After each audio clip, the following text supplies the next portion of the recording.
043，你以后想做什么？我想当翻译。044，你以前做过什么工作？我以前是记者。045，你为什么辞职？我想换个环境。046，你是哪年毕业的？我是去年毕业的。047，你是哪个大学毕业的？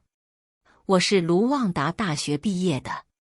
048，你哪年来这里工作的？今年1月。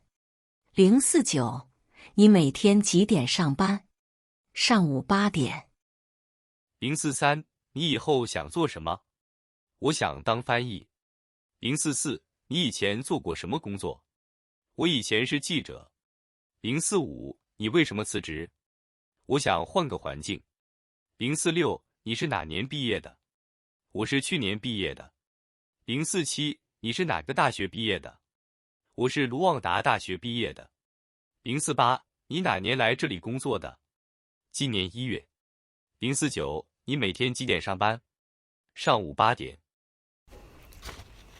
Dikika kuganira ku byerekeye akazi. Shishisan, ni iki ushaka gukora mu gihe kizaza? Ndashaka kuba umusemuzi. Sishisi, ni iyihe mirimo wakoze mbere? Nigeze kuba umunyamakuru. Sishiu, kuki wagiye? Ndashaka gukora ikindi kintu. Sishirio, warangije mu wuhe mwaka? Narangije umwaka ushize.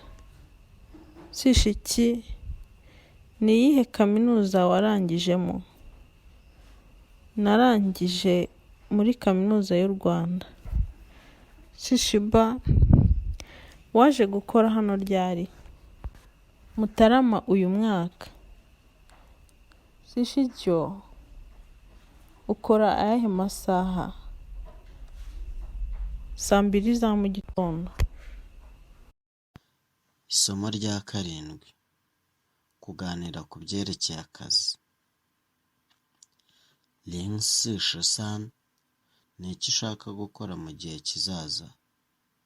Ndashaka kuba umusemuzi. 044, ni iyihe mirimo wakoze mbere? Nigeze kuba umunyamakuru. 045, kuki wagiye?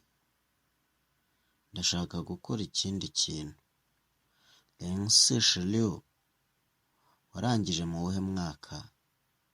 Narangije umwaka ushize. 047, ni iyihe kaminuza warangijemo? Narangije muri kaminuza y'u Rwanda. 047, waje gukora hano ryari? Mutarama uyu mwaka.